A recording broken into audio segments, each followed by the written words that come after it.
eu gostaria que a senhora explicasse a importância desse curso.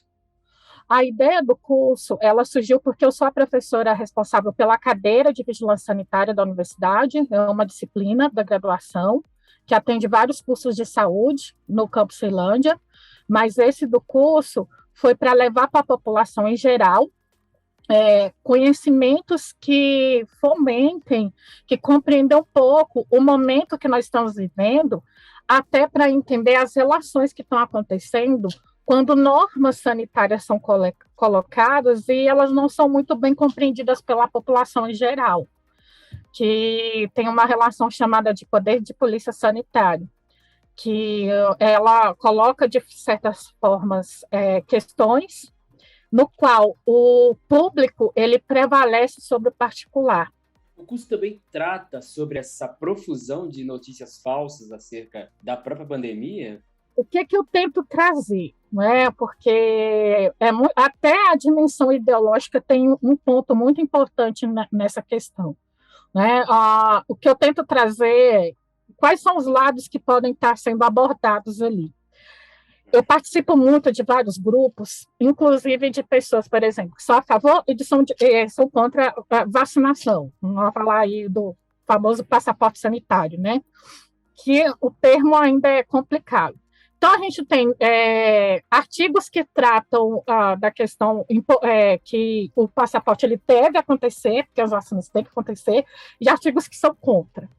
O que eu falo para o pessoal? Que a gente tem que seguir uma linha metodológica de avaliação, porque a ideologia por trás, ela existe em ambos os lados. Então, o que eu trago com as questões das fake news? O que a gente tem que observar é a fonte. Esse é o primeiro ponto. Aonde é que você está vendo isso? Essa informação ela veio do site do Ministério da Saúde, por exemplo, ou você leu isso num site da internet? Ou foi uma questão do grupo do WhatsApp que chegou até você? Mas foi meu tio que é estudado. Então, o que eu peço muito é isso. Consulte a fonte original. E quando você for espalhar essa notícia, tenha em mente que você também está contribuindo para isso. Então, você tem que ter consultado isso de uma fonte confiável. Quais são as fontes confiáveis, né? Assim, as revistas científicas, elas não são muito acessíveis para todos, é por isso que a gente está trabalhando muito a questão da popularização da ciência, e esse curso, ele também tem um pouquinho disso. A vigilância sanitária, uma das características da vigilância, até uma questão dos valores dela, é a transparência, né? Mas, assim, o que é a principal transparência? Como a característica que a vigilância sanitária brasileira tem, que várias outras não têm, até mesmo as mais importantes internacionais, que todos os seus atos são publicados em diário oficial, que ela pertence à administração pública. Então, se ela vai numa determinada empresa e multa, ela tem que publicar isso em diário oficial. Mas acontece que até o texto do diário oficial, ele não é acessível a qualquer um do povo, né? A compreensão do que está escrito ali, né? Aí eu falo, olha, então a gente tem essas fontes, a gente tem vai principalmente em sites que estejam relacionados à questão de saúde, né, especificamente, especialmente o site do Ministério da Saúde, é o que eu tento focar. E o próprio site do Ministério da Saúde, ele tinha um blog lá que ele desconstruía algumas fake news, né, então isso tomou uma proporção nesse sentido. Essa é uma primeira fonte que eu posso dizer, é consultar o Ministério da Saúde e evitar que isso se propague. Eu via também o que nós chamamos muito de viés de autoridade, que é, olha, um determinado médico falou tal coisa, né? Assim, isso aconteceu demais nessa pandemia. Então, eu falava assim, olha, tenta ouvir sempre a segunda opinião. Tenta você pensar que foi descoberto um câncer e você vai ter que fazer uma cirurgia que a sua chance de morrer na cirurgia é de 90%. Vamos colocar aqui. Você pediria uma segunda opinião? Sim. Então, tenta checar também as fontes de informações de alguns profissionais, né? Você estaria confiante que aquela informação ela é 100% adequada? Ouça mais fontes, eu também vou colocando isso. A opinião dos especialistas também foi um outro grande problema que a gente teve nessa pandemia. O curso também aborda o manejo do gerenciamento de risco e biossegurança. Isso é muito interessante. É uma pena que eu não posso mostrar imagens, mas você deve ter visto muito isso acontecer. Você está andando aí no seu condomínio, um local que você tem, e você viu de repente uma máscara descartada em cima de uma lixeira de qualquer jeito, sabe? Isso foi uma questão que eu levantei muito no curso.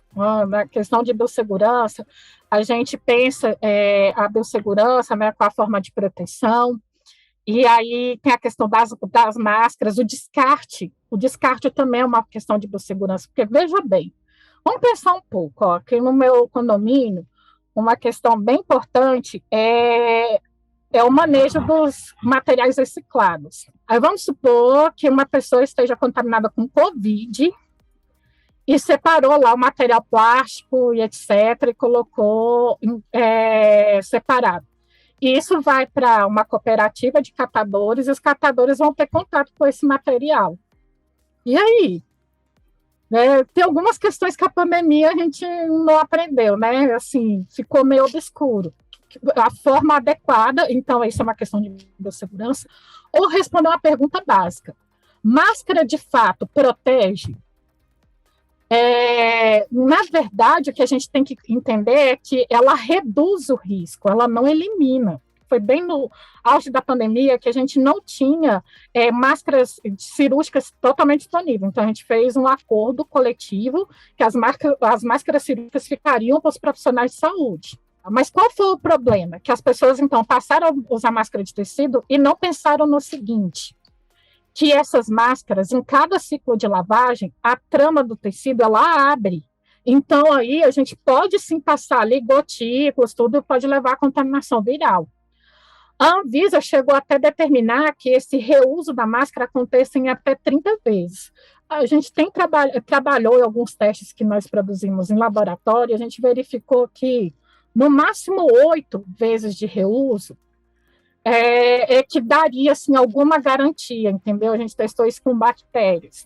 Então, são questões que a gente tem que realmente abordar. Então, eu trago desde a norma, eu explico toda a norma, mas eu também trago exemplos práticos, mostrando que que a vigilância, ela é assim, um constante estado, né? Que a gente tem que raciocinar sobre todas essas questões. O curso, ele é totalmente online, né? Sim, a gente, em respeito, né, às questões da pandemia, o curso ele foi a primeira edição e a segunda também serão totalmente online. Muitos alunos estavam fazendo o curso online pela primeira vez, então a gente teve uma equipe de monitores, foram 15 monitores para atender os 250 alunos. Esses 15 monitores estarão comigo na próxima edição, né? E eu tive alunos que nunca fizeram curso online, não sabia nem onde começava, como é que ligava, não, só sabia mandar um e-mail. Eles tiveram dificuldade até com o sistema de inscrição e a gente auxiliou nesse sentido. Né? E esse é um ponto. Mas qual foi o ponto que eu ganhei? Que aí, ao deixar de dar um curso fisicamente em Brasília, online, eu tive alunos do país todo, eu tive alunos do Amazonas, eu tive alunos do Rio Grande do Sul, porque uma forma que eu tive muito tranquila de divulgação foi o WhatsApp, né? Eu participo de vários grupos aí de pesquisadores, de coordenadores de pós-graduação, então aí eu pedia para o pessoal divulgar e o pessoal foi divulgando nas suas diferentes comunidades. Então esse foi o ganho. A UNB, ela pode trazer para pessoas de outros estados brasileiros esse conhecimento que a gente divulga aqui em sala de aula. Qual a duração do curso, a periodicidade? Ele, por ser online, ele pode ser acessado? O que eu fazia? Eu fazia plantões de dúvida uma vez por semana, mas a gente deixava o curso gravado, estruturado em módulos, então o módulo ele tinha início e término. Esse início e término do módulo, ele depende da duração, né? A gente tem módulos mais curtos, como, por exemplo, de vigilância sanitária de saneantes e de registro de medicamentos, eram módulos mais curtos, mas a gente tinha módulos mais longos também, como o de histórico, conceito e funções. Então, a depender da duração, esse módulo ficava mais tempo online. Então, o aluno assistia, ele fazia uma provinha online, e aí ele tinha uma nota mínima para passar, E aí ele poderia executar o próximo módulo. Só era certificado o aluno que completasse todos os módulos e fizesse todas as provas. Né? Então, é isso. A duração do módulo é que impunha quantos dias esse módulo ficava online. Mas, no mínimo, era dado 1,5 semanas. Eram módulos de curta duração, por exemplo, 2 horas gravadas de aula. Talvez agora, no próximo, a gente pretende deixar pelo menos 2 semanas, porque a gente percebeu também que alguns alunos tinham dificuldade, estavam se acostumando com a aula online, que apesar de 2 horas de gravação, a pessoa leva 8 horas para assistir aquela aula inteira, porque assiste para. A dinâmica é diferente do que é uma sala de aula. O curso é gratuito, né? Como que faz para a pessoa se inscrever? Eu peço para que vocês sigam o nosso Instagram, que é o @patomolfce. Nesse Instagram, a gente divulga todos os cursos que o meu grupo de pesquisa, que é o grupo de patologia molecular, oferece. Esse não é o único curso que a gente está oferecendo, tá? A gente oferece outros cursos, desde introdução a análises clínicas, a genética molecular do câncer. A gente explica como é feito, tem um curso só sobre as técnicas envolvendo a parte de biologia molecular, extração de DNA e PCR, voltado para a COVID. Então, a gente tem uma periodicidade desses cursos, eles terminam após a autorização da universidade, que deve estar acontecendo em fevereiro. Em março, a gente abre a nova turma, né? E eu peço para o pessoal acompanhar. A inscrição é pelo SIGA, que é o nosso sistema, que a universidade adquiriu, e a certificação é por lá também. Então, a certificação da universidade, com registro da UNB, né, é um curso que ele é autorizado pela universidade, por isso ele é gratuito, nós não cobramos nada, inscrição nem nada. Professora, e a importância dessa parceria com a Finatec? Nossa, ela foi extremamente importante, porque o curso ele foi fomentado quem fomentou foi por um edital de seleção, né? E, no caso, o recurso veio da FAPDF.